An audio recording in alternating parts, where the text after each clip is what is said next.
भाई साहब पहले तो क्या नाम है आपका? मेरा नाम संतोष सिंह कछवा है। क्या लग रहा है कि 2.5 साल हो चुके हैं, वर्तमान में डबल इंजन की सरकार है और इस डबल इंजन की सरकार में सब कुछ ठीक ठाक चल रहा है, ऑल इज वेल हो रहा है, सब कुछ कामकाज हो रहे हैं, सरकार और प्रशासन ठीक तरीके से काम कर रहे हैं? कुछ प्रशासन का कोई काम ठीक से नहीं हो रहा है, ना ही सरकार का कोई काम हो रहा है। यहाँ पे सिर्फ धर्म के नाम पे लड़ाई हो रही है और कुछ नहीं हो रहा है।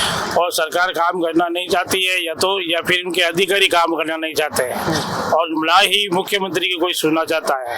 अधिकारी तो कोई मुख्यमंत्री की सुनता है नहीं। क्यों मुख्यमंत्री की क्यों नहीं सुना? साहब मुख्यमंत्री हैं, सूबे के पूरा राज्य उनके हाथ में है, वो चाहे जो कर सकते हैं, उनकी क्यों नहीं सुन पा रहे अधिकारी? तो मुख्यमंत्री तो चुना नहीं गया है ना भाई, पब्लिक का चुना हुआ तो है नहीं, वो तो पर्ची का है, तो उसकी कौन सुनेगा? आज हर कोई पर्ची लेकर बन जाएगा तो कौन सुनेगा उसकी? अधिकारी तो यही मानते हैं कि उसका काम तो जो भी जो ऑर्डर मिलता है सेंटर का उतना ही काम होता है। उसकी क्या औकात है कि वो अपने मन मर्जी से काम कर ले? पद देने से क्या, कुर्सी तो आपको भी मिल जाती है, मगर आपके पीछे चलाने वाले है दूसरे होते हैं, तो कैसे काम होगा बताओ? तो क्या यही वजह है, इसी वजह से पर्ची के मुख्यमंत्री का जो उन पे दाग लगा हुआ है, इसी वजह से नहीं हो पा रहा है काम कर? ये दाग तो क्या है, मैं कह रहा हूँ ना कि उससे भी बड़ा ना ही वो इतना नॉलेज है उसको, ना ही पहली बार कोई आदमी आता तो उसको ना तो नॉलेज है, फिर उसके पीछे चाबी भर के चलाने वाले बैठे हैं, तो फिर सरकार कैसे चलाएगा? वो चाबी भरी जा रही है। हाँ, तो चाबी भरी जा रही है उनकी, अमित शाह की और मोदी साहब की चाबी भरी हुई है। जितना वो चलाएगा खिलौना उतना ही चलेगा, चाबी भरी उतना खिलौना चलेगा, उससे ज्यादा चलेगा नहीं। ठीक है ना? तो फिर बताओ काम कैसे हो पाएगा? जनता का तो काम। बीजेपी राज में हमेशा एक इतिहास रहा है कि गरीबों का काम कभी नहीं हुआ है। ये किसका काम हुआ है? ये सब बड़े बड़े मतलब कि उद्योगपतियों का काम होता है, ये इतिहास है इनका। ठीक है ना? गरीबों का कभी नहीं हुआ, ये सिर्फ धर्म के नाम पे लड़ा है और इस राम के नाम से ये इन्होंने राज लिया है। ठीक है ना? मगर इनका भी एक दिन अंत होना ही है। ठीक है ना? देश के हित में अगर मैं कह रहा हूँ, ये बोल रहे हैं भाई मुसलमानों का प्रति खिलाफ करो, वो करो, अरे वो ही हिंदुस्तान में ही रहते हैं और हिंदुस्तान में रहेंगे, उनकी औकात नहीं है कि वो निकाल सकेंगे बाहर। जो पाकिस्तान चला गया वो पाकिस्तान चला गया, जो हिंदू और मुसलमान जो भारत में बसा है वो तो भारत में ही रहेगा। अब यहाँ पे उनके राजनीति करके राजनेता अगर ये रोटियां सेक रहे हैं तो ये कब तक चलेगी? एक न एक दिन जनता तो जागेगी। ठीक है? इनका भी अंत आएगा और इनको भी जाना पड़ेगा। क्या लग रहा है कि भारतीय जनता पार्टी वाकई में सिर्फ धर्म के नाम पर धर्म के नाम पे वोट ले रही? क्लियर है, दुनिया जानती है भाई। इनको पूछो कौन से विकास पे वोट लिया आपने, कौन से विकास बताया आपने? ये पुलवामा करवा दिया, वो करवा दिया। गरीब आदमी का देखो, जो किसान है और गरीब आदमी जो मजदूर है, हमारे जैसे एरिया है में तो खान मजदूर है वगैरह है, वो धूप के अंदर कितना तपता है, कितना करता है। आपने कह दिया भाई सोना मत लो, वो अरे वो सोने लेने की उनकी औकात ही नहीं है, मगर खाना का जो है वो तो आप बरोबर दो। मोदी जी ने कहा कि पेट्रोल बचाओ, डीजल बचाओ, इन सब पे जनता को बोलो पहले आप अपनी गवर्नमेंट का जो भी है सरकारी इंजीनियर वो बचाओ। गरीब आदमी तो चलाता कब है? 1 लीटर आधा लीटर 50 रुपए का तो तेल भरवाता है बेचारा, उसके लिए तो आप उसमें भी महंगा हो जाएगा, तो वो क्या करेगा? अब गैस टंकी का आपने बोला फ्री देंगे, सरकार आएगी, ये करेंगे, वो भी नहीं मिल रहा है। बोला योजना के तहत फ्री सिलेंडर दिया। हाँ, तो अरे कहाँ दिया? कोई कागजों में दिया होगा तो पता नहीं, कुछ लोगों को दे दिया। तो गरीब तो काफी है जनता, ये मानो उद्योगपतियों से ज्यादा गरीब, और ये उद्योगपति गरीबों से ही चलती है, ना कि अमीर गरीबों को पालता, बल्कि गरीब अमीरों को पालता है। आज गरीब ना होना तो कोई अमीर आदमी अमीर नहीं रह सकता है, ये मेरा कहना है। चाचा से बात कर लेते। चाचा क्या कहेंगे, क्या लग रहा है कि डबल इंजन की सरकार है, इस डबल इंजन की सरकार में कुछ हो रहा है कामकाज? सरकार कैसा काम कर रही है? 2.5-3 साल होने वाले हैं, कोई कामकाज नहीं हो रहा है। पट्टे हुए, रोडें हुई, जो भी हुआ सब कांग्रेस सरकार में हुआ। इनसे तो टाइम पे बिजली और पानी भी नहीं दी रिश्ता। हम यहाँ बालसमंद के अंदर सब पानी के लिए तरस रहे हैं। और अक्षयधाम वाली रोड है, हमारी कांग्रेस सरकार में पास हुई थी, इन सरकार ने आते ही सारे काम रोका दिए। भजनलाल जी तो कह रहे हैं विकास के रथ राजधानी जयपुर से उन्होंने अलग अलग पूरे राजस्थान के कोने कोने में 250-300 रथ भेजे, गाड़ियां भेजी, कहा कि इतना काम काज करवाया, 2.5-3 साल होने को जा रहे हैं और कुछ सब कुछ काम करवा रहे हैं। गली के अंदर रोड भी नहीं है, क्या करवाया? बालसमंद के अंदर एक ही रोड बता दो मेरे को, टाइम पे पानी भी बता दो मेरे को। कर क्या रहे हैं फिर सर भजनलाल जी? कागजों में अपने मुंह से बक रहे हैं, वीडियो मोबाइल पे चला रहे और कुछ नहीं है। किसानों के पैसे रोक दिए, किस देनी रोक दी, और वो बूढ़ा पेंशन रोक दी इन्होंने, सारा रोक दिया इन्होंने। क्या दे रहे? कुछ नहीं। अनाज देते थे वो यादव को, राशन का रोक दिया इन्होंने। पूर्व सरकार में मिलता था क्या? पूर्व सरकार में तो सब मिलता था। हमारे को पेंशन मिलती थी, खेत के पैसे मिलते थे, हमारे को अनाज मिलता था। अभी तो हम अनाज के लिए ही परेशान हो रहे हैं। राशन कार्ड भी नहीं मिल रहा टाइम पे, गैस की टंकी भी नहीं मिल रही टाइम पे। उज्ज्वला योजना के तहत कह रहे थे हमने फ्री में। उज्ज्वला योजना से हमें कोई मतलब नहीं, हमारे खुद की ले रखी है, वो ही नहीं मिल रही है। उज्ज्वला वाले तो बाप ने ले लेके वहां बाड़े के अंदर फेंक रखी है। क्या करे, भरे तो नहीं, कैसे भरे? फ्री तो दे दी, अब तो 900 1000 रुपए लगते। कांग्रेस की सरकार में 300 कुछ रुपए थे, हैं? अब 1000 रुपए कौन देगा बताओ? ये कह रहे वापस लकड़ी बाढ़ो, पेट्रोल बचाओ। और आप कितनी पब्लिक को लेके चलते हो? कितनी गाड़ी आपके पीछे, कितने आपके बॉडी गार्ड है? कह रहे हम भी लाओ लश्कर कम कर रहे हैं, गाड़ियां कम कर रहे हैं, संसाधन कम कर रहे हैं, रैलियां कर रहे हैं। आप 50-100 बॉडी गार्ड रखते हो, क्या जरूरत है बॉडी गार्ड रखने की? क्या आपको डर है क्या? हमारे को तो डर नहीं, हम तो ऐसे ही घूम रहे ना। भोजपुर में जितने मंत्री नेता हैं वो कुछ कामकाज कर रहे हैं? कुछ नहीं कर रहे, कोई सब झूठी बकवास है, मुंह से बक रहे हैं, कह रहे हैं कि वो वैसे कर दिया वैसे कर दिया, कुछ नहीं कर दिया। क्यों नहीं कर पा रहे? क्या अधिकारी नहीं सुन पा रहे या कोई और बात? कुछ नहीं कर रहे, सब डबल चार्ज लगा रहे। माइंसों के पैसे बढ़ा दिए इन्होंने, 15 साल के 1.5 लाख रुपए कर दिए। वसुंधरा सरकार में 5000 बढ़ाए थे यार, इन्होंने 1 लाख 1.25 लाख रुपए बढ़ा दिए 15 साल के। ये क्या करे? अशोक जी की सरकार में कुछ नहीं था, सिर्फ गाड़ियों पे 6000 रुपए का टैक्स कटता था महीने का चालान। अब ये 20-20 हजार रुपए ले रहे। कहाँ मजदूरी करेंगे मजदूर बताओ? तो ये वसूली कर कौन रहा है? सरकार कर रही है, और कौन कर रहा है? पुलिस कर रही है, सरकार कर रही है, प्रशासन कर रहा है। टाइम पे कचरा नहीं उठता, गाड़ियां लगा दी, वो कर दी। गाड़ियां कहाँ है? कचरे वाली गाड़ियां कहाँ है? ये जीपीएस लगा रखी है, कहाँ है गाड़ियां? आती तो नहीं है, चेक करे। 80 रुपए लेंगे, बिल काटना शुरू कर दिया।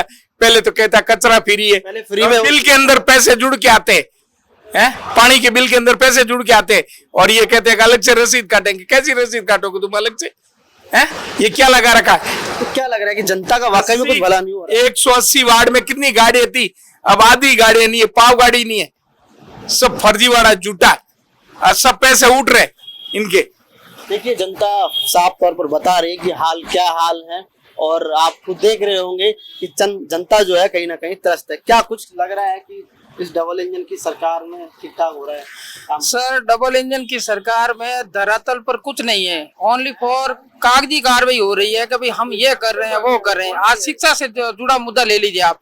शिक्षा के क्षेत्र के अंदर माननीय पूर्व मुख्यमंत्री श्रीमान अशोक गहलोत का एक विजन था, महात्मा गांधी अंग्रेजी माध्यम विद्यालय।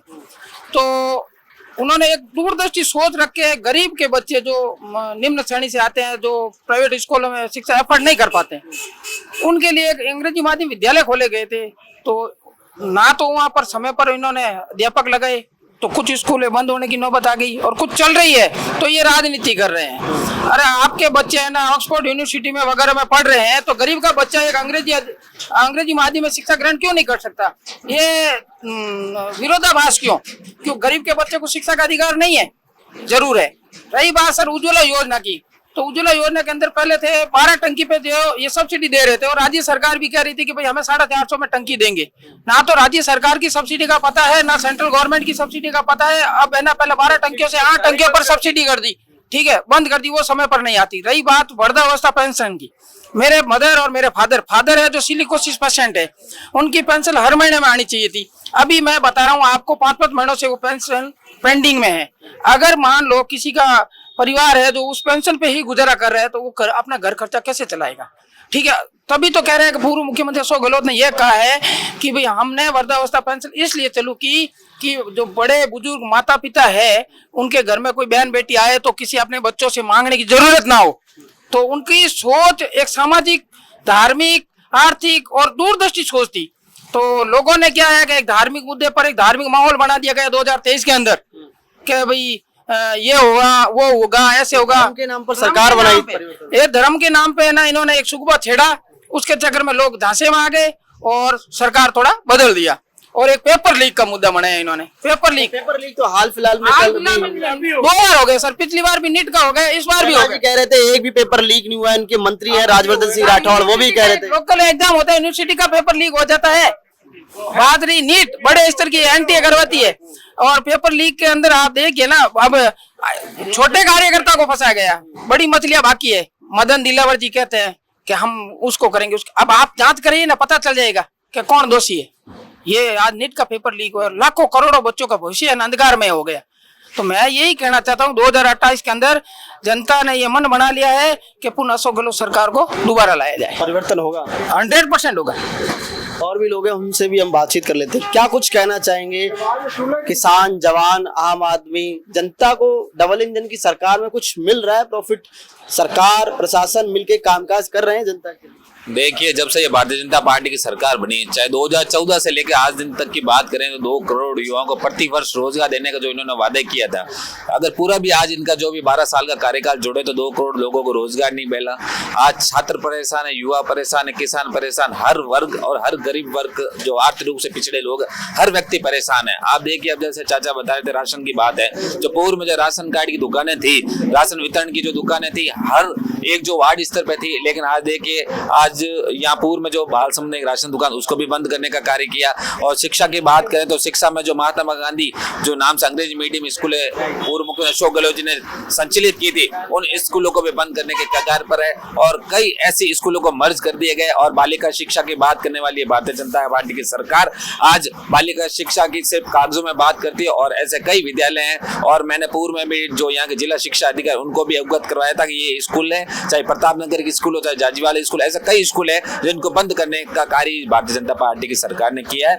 आज आप देखिए, जो पूर्व मुख्यमंत्री अशोक गहलोत थे, उन्होंने जनता क्लिनिक खोलने का कार्य किया। चिरंजीवी योजनाओं के तहत कई ऐसी योजनाओं का लाभ जो ना के कागजों में, उन्होंने धरातल पे जाकर जो वास्तविक एक गरीब व्यक्ति और जो भी एक अंतिम छोर पे पंक्ति में खड़ा व्यक्ति, उसको किस प्रकार हम लाभान्वित कर सकते और उसकी क्या पीड़ा, उस पीड़ा और मनसा को समझते हुए उन्होंने उस योजना को बनाने का कार्य किया था। उसी के तहत आज जो भी आज राजस्थान में जो राजस्थान की जनता है, उनका ढेर सारा प्यार अशोक गहलोत जी को मिल रहा है। और आज भी लोग मुख्यमंत्री अशोक गहलोत जी को ही मानते हैं कि उन्होंने जो कार्य किया, उन्होंने सिर्फ एक शासन नहीं, जनता के दिलों पे राज किया। गहलोत जी ने बहुत सारे कामकाज किए, लेकिन जनता ने कहीं ना कहीं परिवर्तन कर दिया। क्या कारण रहा? देखिए, जनता को जिस प्रकार ये भारतीय जनता पार्टी है, जो भारतीय जनता पार्टी ने झूठे झूठे वादे किए थे, हम सत्ता में आने के बाद जिस प्रकार विकास की बात कर रहे थे, महिला सशक्तिकरण की बात कर रहे थे, रोजगार देने की बात कर रहे थे, उन्होंने झूठे वादे करके उन्होंने सत्ता में तो उनकी वापसी हो गई। लेकिन आप देखिए, जब आगामी समय में 2028 में चुनाव होंगे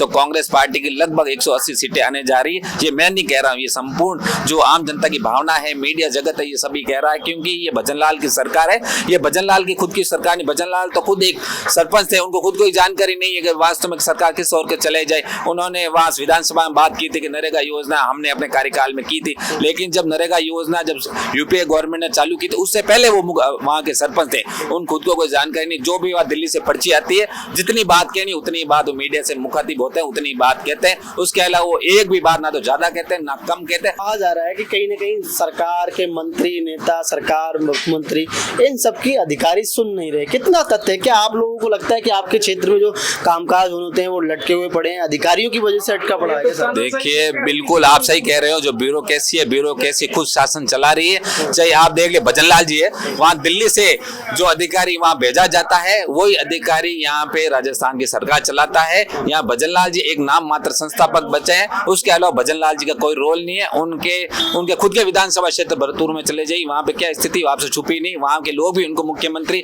या अपना विधायक नहीं मानते। आगामी समय में देख लीजिए, भजनलाल जी की भी अगर जमानत जब्त नहीं हो जाए तो हम लोग भी यहीं बैठे, आप भी लोग भी यहीं बैठे। तो इन मंत्रियों की भी नहीं चल पा रहे, मंत्रियों की भी अधिकारी नहीं सुन पा रहे। मुख्यमंत्री की तो चलो ठीक है, पहले बार के, इस वजह से लग रहा है, जनता कह रही है कहीं ना कहीं कि अनुभव की कमी है या ऐसा कुछ है। तो मंत्री वगैरह है, वो तो कई बार के विधायक रहे। देखिए, यहाँ के प्रभारी मंत्री है मदन दिलावर जी, जो शिक्षा मंत्री भी है, स्वयं शिक्षा मंत्री रहते हुए जब जोधपुर में अपने दौरे पे आते हैं, कई बार हमने देखा है और हमारे भी ये सुनने में भी आता है, उन्होंने एक पुलिस के बड़े अधिकारी से बात की थी कानून व्यवस्था बिगड़ने को लेकर। जब उनसे वहां पे बात हुई तो उस बात में भी उनकी किसी प्रकार की तरजीह नहीं देगी और अधिकारी उन संबंध में इन्होंने कई बार पुलिस महकमे में अपनी बात रखनी चाहिए, अपने पार्टी के कार्यकर्ताओं की बात रखनी चाहिए, लेकिन लेकिन उनकी भी नहीं सुनेंगे। जिला प्रभारी मंत्री होने के बाद उनका ये हाल है तो आप सोचिए जनता का क्या हाल होगा। जनता के कोई भी थाने में कहीं भी संबंधित विभाग में चले जाए कोई सुनने वाला नहीं।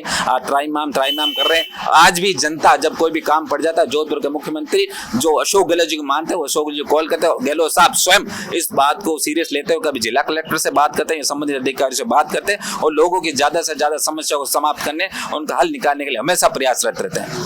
तो देखिए जोधपुर की जनता ने बता दिया कि आखिरकार क्या हाल है और जो है मुख्यमंत्री हो या सरकार के तमाम मंत्री नेता हो, उनकी जो है अधिकारी या प्रशासन जो है कोई नहीं सुन पा रहा है। आखिरकार जनता कह रही है कि जो दिल्ली से पर्ची आती है वही उसी पर्ची के हिसाब से काम करते हैं और अधिकारी और नेता जो है अधिकारी और नेताओं की सुन नहीं पा रहे हैं। सहयोगी कैमरामैन प्रकाश शर्मा के साथ आरब सिंह, पॉलिटिकल पंचायत, जोधपुर।